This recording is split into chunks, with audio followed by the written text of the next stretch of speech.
Movimentos sociais coletivistas são perversões? Perversões. É isso que a política produz. Movimentos sociais, às vezes parecem querer trazer libertação para as pessoas. Os reivindicadores de direitos vulgo justiceiros sociais, na grande maioria das vezes, acham que estão prestando um serviço à comunidade. Mas se você parar para pensar e perceber, você vai descobrir como eles não só fornecem um serviço ruim para as pessoas, mas acabam gerando o contrário do que eles prometem. Mas como assim o contrário do que prometem? Eles não estão do lado das minorias e dos oprimidos? Ok, vamos lá. Em linhas gerais, o conceito de movimento social se refere à ação coletiva de um grupo organizado que objetiva alcançar mudanças sociais por meio do embate político, conforme seus valores e ideologias dentro de uma determinada sociedade e de um contexto específico, permeado por tensões sociais polarizadas. Já que sabemos que movimentos sociais são pautados por ideias coletivistas, e se colocarmos a cabeça para raciocinar, concluímos que essas ideias são usadas para suprimir a liberdade dos indivíduos. Como assim?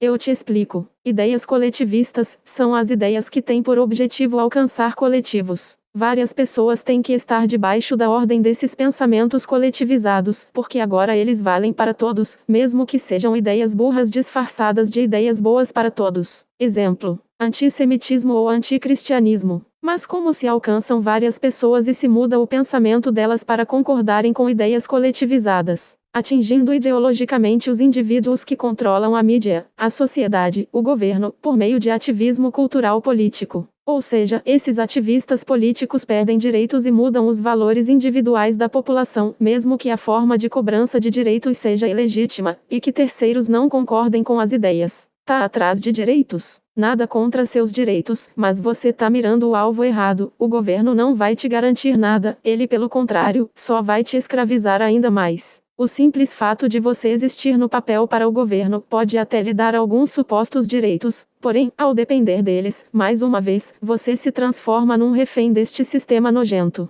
Você se torna um bebê dependente das falcatruas e jogos políticos sujos que o Estado promove. Se é o caso, um dia você vai cair do cavalo. O Brasil é uma terra fértil, mesmo com os políticos parasitas atrapalhando. Ou você é capaz de se autossustentar ou você é refém desses burocratas. Não existe meio termo. Por outro lado, cada um de nós somos os agricultores desta terra. Cabe a cada um plantar para colher, trabalhar para ganhar. Sem plantio, não há colheita. Sem trabalho, não há desenvolvimento. Independente de quem você seja, você é capaz de trabalhar e se autossustentar sem precisar de um governo te auxiliando e impondo regras. Fácil? Quem disse isso? Se um conseguiu, estatisticamente, todos podem conseguir ser livres. O que? Como assim? Justiceiros sociais só estão defendendo a liberdade de expressão e o combate ao preconceito por meios legais. Na verdade não. Toda a ideia coletivista implica em literalmente ditar o que é certo ou errado para terceiros. Democracia é uma forma de autoritarismo, por exemplo.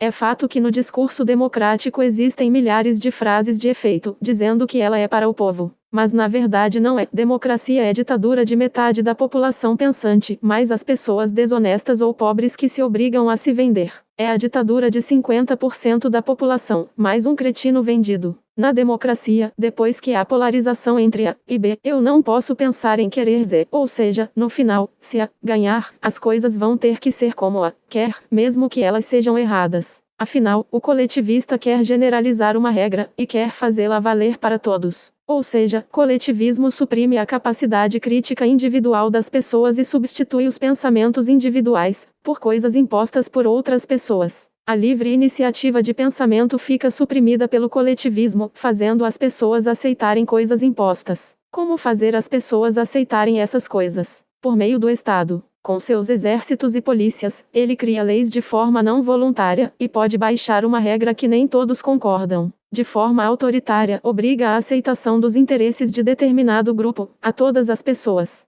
Fora isso tudo, o Estado por si só não é legítimo, e é incapaz de gerenciar tudo o que quer por um planejamento central, pois utiliza da ameaça de agressão a indivíduos pacíficos para expoliar bens. Basicamente o Estado é um bandido que coloca uma arma na sua cabeça e diz que vai fazer algo bom com o seu dinheiro e tudo o que ele faz é doutrinar uma população inteira para continuar a ser escrava. Mas essa é a chave para o Estado se manter. Manipulação, coerção e expoliação de bens, roubo. Mas o Estado não é bom. As pessoas precisam ser governadas, caso contrário haverá caos. Olha, cara, se o Estado fosse bom, ele dependeria da espontaneidade das pessoas, e não precisaria roubar elas. Ou seja, se os serviços do Estado fossem bancados por iniciativas voluntárias, o Estado não passaria de uma empresa privada. Portanto, alcançando o controle das pessoas que controlam o Estado democrático de direito, justiceiros sociais estão no controle. E o pior, eles conseguem isso por meio da engenharia social. Manipulam a opinião pública não só nos meios de comunicação de massa, como nas universidades, na cultura, nos ambientes virtuais, etc.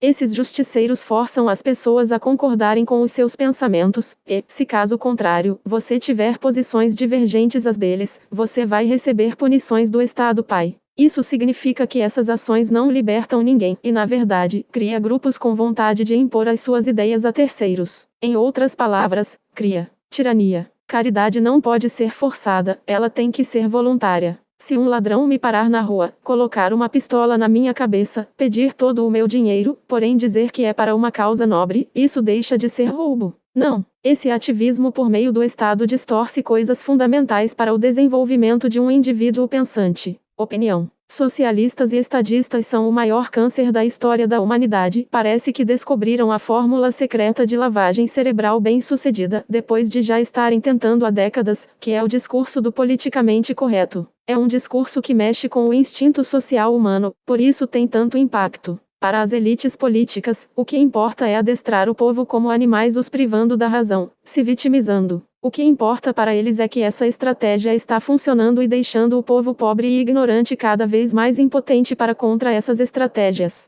Continuando assim, teremos uma geração de robôs retardados que policiam o pensamento uns dos outros a cada segundo. A sociedade fica acusando um ao outro das coisas erradas em vez de botar a mão na massa e fazer algo certo. Só falta um grande irmão, a nova língua e o Ministério do Amor, da Verdade, etc. Vide livro 1984 de George Orwell. Mas o que falar dos homofóbicos, racistas, transfóbicos e xenofóbicos opressores? Movimentos sociais estão indo contra o preconceito das pessoas contra esses grupos. Eles são libertadores dos oprimidos. Não. Apesar de justiceiros sociais se esconderem nessa máscara quase invisível de que estão lutando a favor das minorias, eles não estão indo contra o preconceito, pois além de forçarem certas pessoas a fazerem algo que não querem, utilizam do mesmo preconceito que são contra para segregar pessoas que não são a favor de seus interesses. Hitler fazia isso com os judeus. Esses movimentos taxam pessoas que não se alinham a esses interesses e ativismos políticos em classes opressoras. Hitler acusava os judeus de terem destruído a Alemanha, assim como a esquerda e o PT acusam os caucasianos de olhos azuis por terem causado a pobreza no Brasil, sendo que foi o próprio governo quem fabricou ela. Além de tudo isso, promovem muito o racismo, pois fazem questões banais virarem problemas graves e que precisam de mudança urgente. Isso dá desfoque a assuntos mais importantes como economia, filosofia e questões lógicas, e faz a população se inclinar para assuntos babacas.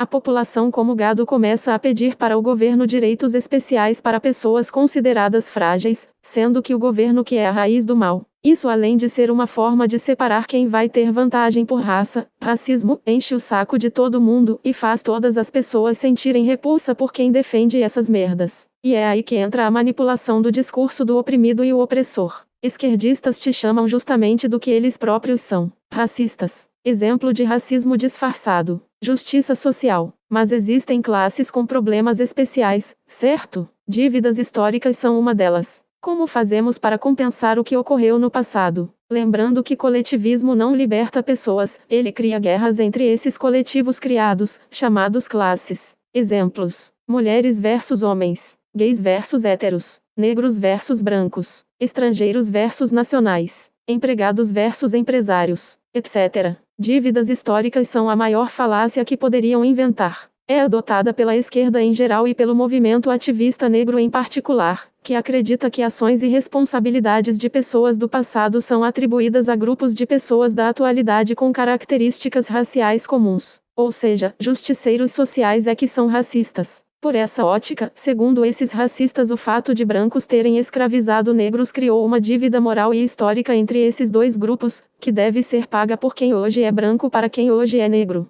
Essa análise fomenta as discriminações que vemos hoje, particularmente a reserva de vagas para negros em universidades e concursos públicos, sob pretexto de acerto dessa dívida histórica. Mas se pararmos para pensar, se determinados grupos da humanidade fossem começar a compensar todos os povos escravizados ou injustiçados em toda a história, teríamos guerras em poucos meses. Brancos também já foram escravizados por negros no norte da África. Ninguém fala sobre isso. Outro exemplo de coletivismo idiota é no feminismo. Nas últimas décadas, as mulheres conquistaram o mercado de trabalho, ganharam mais liberdade para usar a roupa que preferem, conseguiram criminalizar a violência doméstica e convencer o marido a participar da troca de fraldas, justamente por causa da modernização das coisas e da amenização do trabalho antes considerado pesado, substituído por máquinas graças ao capitalismo. Porque só agora essas questões de opressão entraram no debate público por causa de interesses políticos, é claro. Herbert Spencer, sociólogo inglês do século XIX, pode ajudar. Spencer dizia o seguinte: o grau de preocupação pública sobre um problema ou fenômeno social varia inversamente à sua incidência real. Esquerdistas só querem que todos fiquem pobres e ignorantes, pois assim conseguem dar migalhas em troca de mais votos para se perpetuarem no poder. Isso porque, segundo a praxeologia, que é um estudo que tenta explicar a estrutura lógica da ação humana, diz que os fatores que levam as pessoas a atingirem seus propósitos são incentivos ou interesses. Mises diz: a ação é a vontade posta em funcionamento, transformada em força motriz. É procurar alcançar fins e objetivos. É a significativa resposta do ego aos estímulos e às condições do seu meio ambiente. É o ajustamento consciente ao estado do universo que lhe determina a vida. Agora, separar indivíduos por categorias e generalizar suas ações com base em estereótipos é uma atitude burra, até porque cada ser humano é diferente do outro e possui particularidades e interesses não inerentes só à sua cor, orientação sexual ou característica física. Porém, se já sabemos que o ser humano é capaz de fazer tudo por esses próprios interesses, então por que fomentar a luta de classes e o jogo político, se sempre há segundas intenções por trás disso tudo? Porque partidos políticos só querem voto e dinheiro roubado do trabalhador e do empresário por meio de impostos. Muito dinheiro. O próprio justiceiro social bancado por movimentos pró-governo é egoísta quando está reivindicando algo que é do interesse dele, mesmo não se importando com pessoas que não concordam com sua opinião, e mesmo que não seja possível tirar o preconceito inerente ao instinto humano.